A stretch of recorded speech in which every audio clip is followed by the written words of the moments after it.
Andy, I had a wonderful experience some 15 years ago. I saw you performing Gollum on a sound stage on Stone Street. Oh, really? Yes. You saw that? And undergoing an eerie transformation. Now, Andy, at the time you mentioned you thought of cats coughing up fur balls and small children because they can be so willful and self-absorbed. What are your inspirations for Caesar, apart from the obvious apes? Sure. So when I started working on the character when we started working on Rise, I very much wanted Caesar to be an outsider character, but a character that was capable of great empathy because of him being non-partial to any species. He doesn't see colour, in a way. So he's an orphan chimpanzee who is loved and brought up by human beings, and so reflects human beings. So I always thought of him as a human being in an ape's skin. Right. And that he grew up with love, and then it was only when he met his own kind, these chimpanzees and gorillas and orangutans and bonobos in an ape sanctuary, that he had to discover his own apeness, if you like. Right. So all this notion of him being an outsider, but that being the core of defining the core of his character, which is this ability to be empathetic towards human beings and all species of apes. So I was also looking at, because he was the recipient of this drug, this enhanced intelligence drug, which is rapidly accelerating his evolution. I was thinking of I thought in the early stages of him as a young, gifted child who was, super intelligent, was able to, like, children who can play concertos or can do very complicated mathematical equations when they're four. Yes, exactly. Yeah. So that sense of brightness about him and a burning intelligence and curiosity. And then when we were working on Dawn, the second film, he goes through the stage in the first film of becoming this revolutionary leader, and as you say, this is all apart from the fact that he is an ape. Of course, the work that goes into studying being an ape is one thing, because I had to play him as a young infant chimpanzee. But then very quickly it becomes, well, who is this character? What is the essence of this character? In the second film, the story of Caesar's journey is really about leadership and creating a society, an ape society, and the belief system within that society, ways of communicating between all of the apes using old ape vocalizations, human language, sign language that he'd been taught. So it was very much about, who, in terms of leaders that I respected and thought Caesar could represent in some way, who would that be if he were human? And Nelson Mandela seemed very much a character, a human being that I would base him on as a strong leader who stood for what he believed in, but at the same time was able to accept and value the opinions of his tribe as well. Right. So, fairness, but not righteousness. Exactly, and certainly not ruling with an iron fist. That's not Caesar's style as a leader. And then, of course, that provided an opening for Koba, in Dawn, the ape who had been treated brutally by human beings, and his only experience was of brutality, and therefore has a completely different worldview, clashing with Caesar's. And finally, he breaks one of his own, at the end of Dawn, he breaks one of the major tenets of their belief, which is ape shall not kill ape, which then haunts him in his life moving forward. But he also becomes a father in that movie as well.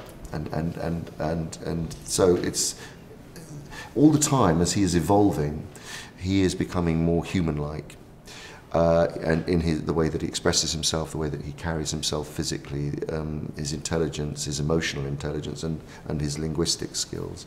So in this movie, in War, we find him still a leader in time of war, still capable of great empathy, but the events that happen at the beginning of the movie are so crushing to him, and the personal loss that he suffers catapults him into this journey of deep hatred and revenge and the inability to be empathetic towards human beings when he goes off to find the colonel who is responsible for what has happened at the beginning of the movie. Well, I assume bitterness is a very human quality. Exactly. Not an animal one, let's say. Not an instinctive one for us. But the contradiction in the Yes. character is that he has become the most evolved when we meet him at this, you know, in a sense that he's able to speak like a human being and think like a human being almost. And actually his instinct is probably the most animal in terms of you know, revenge in that Retribution. way. And, Yeah, retribution, yeah. Yes. Do you think that, do you feel that physically you've had to evolve the character as well? Because, as you say, he's becoming more human-like, Yeah. for good and evil. Yeah. And how does it reflect on your work? Because that's very precise. It has to be very, well, we have to calibrate it. Exactly, Right? exactly right. So when I started in Rise, he was very much a young, energetic chimpanzee, and that was physically demand. You know, I had to be a chimpanzee, and obviously as he's changed, we see him change through Rise, where he starts to stand and become more bipedal. And then the way that his hands change, the way that the use of his hands go from being more ape-like to less ape-like, the way that he carries himself throughout Dawn is much more upright, and his rhythm is, he's older now, his rhythm is slower. I wore weights to make my body, you know, to slow my movements down, and more in this one too. And then of course the speech, we see him say very few words at the beginning in Rise, all generated from purely from emotion. In Dawn we see him using human language, but he's reaching for it. He's trying. He hasn't quite perfected it yet. It's still being, the idea of those words coming to him are slow and considered, but they're still coming from an emotional center. Whereas in War, we see Caesar now able to construct sentences and is very articulate and thinks in a much more human-like way and expresses in a more human-like way. When you're on set with, say, Toby Kebbell or Steve Zahn, who gives a wonderful performance in this movie, do you forget that you're playing, and I know you have to remember with your body and your innermost emotions, but do you forget you were, you know, wearing sensors and you don't think about it. You don't think about it at all. I haven't thought about it for years. You know, that's just what I wear to go to work. You know, it's like, right. You know, it's bizarre maybe, but it's true. And also actors who come in for the first time, you know, they think, like Woody Harrelson was thinking, how was it going to be acting with someone with a head-mounted camera and dots on their face? But within 2 seconds, when all you're doing is acting with each other and looking into each other's eyes, and that's the most important thing. And that approximates the audience's experience as well, because in 2 seconds, these apes have all your empathy. You know, every barrier that there might be between you and an ape is dissolved. And, well, that's a lot to do with the work of the actors, isn't it? Absolutely, because these are not just, you know, I mean, it's interesting, going back to Rise, when the studio were thinking of first making this film, it was just like, well, are we going to use real chimpanzees? Are we going to use, you know, actors in ape suits? Are we going to use stunt guys? How are we going to create this? And of course, they then realized that this would be impossible without actors at the center of it, because these are reflections of us. They are 3% genetically different and look incredibly different to us, but they are, the whole metaphor of using apes is so that we can look at ourselves. So they need to be able we need to anthropomorphize their emotions. And there's more and more of you, of every actor in performance capture in each film. Yes. You know, it's becoming so perfected at Exactly. this point.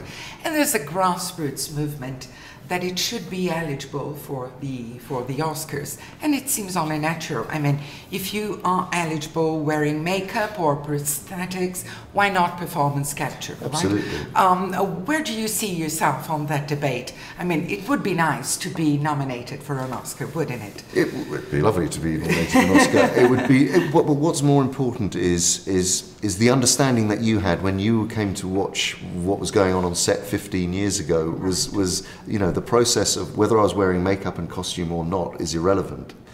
It's, do you know what I'm saying? You were watching a performance, and if you find that performance moving, engaging, touches you in whatever way, then it really doesn't matter whether you're working with a team of artists who put on a makeup that completely disguises you, or whether that makeup comes after the fact as visual effects, because that is what they're doing in a sense, without taking anything away of the masterful work that they do. Of course, it's incredible, but they are serving the performance of the actor. So the acting process and the acting part of the authorship of the role on set with the other actors and the director is no different than in a live action. No, it's a complete engagement, the way you would in any other performance. Exactly, and I think that's been the problem, because you know, older members of the awarding bodies just don't understand, and that is frustrating. It's changing though. It's changing because the young filmmakers, younger members of the Academy, directors, the world at large knows what's going on.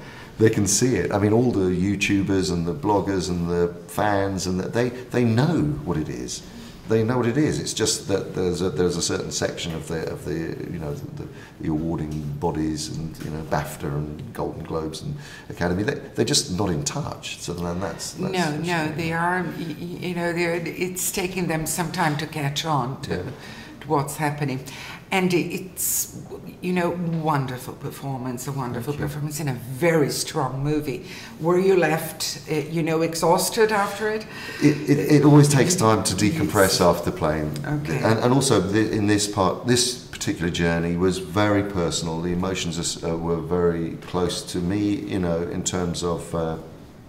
I mean, it was a very hard shoot. It was a brutal shoot, and Caesar every single scene was very, very intense. And you know, both the director and myself went through sort of personal loss during the making of the film. So it was sorry to hear that. it was a very dark time, and but nevertheless, it was a very you know, the intensity was born out of that. You left it all there. And it's such a pleasure to see you Lovely again. to see you too. Wonderful.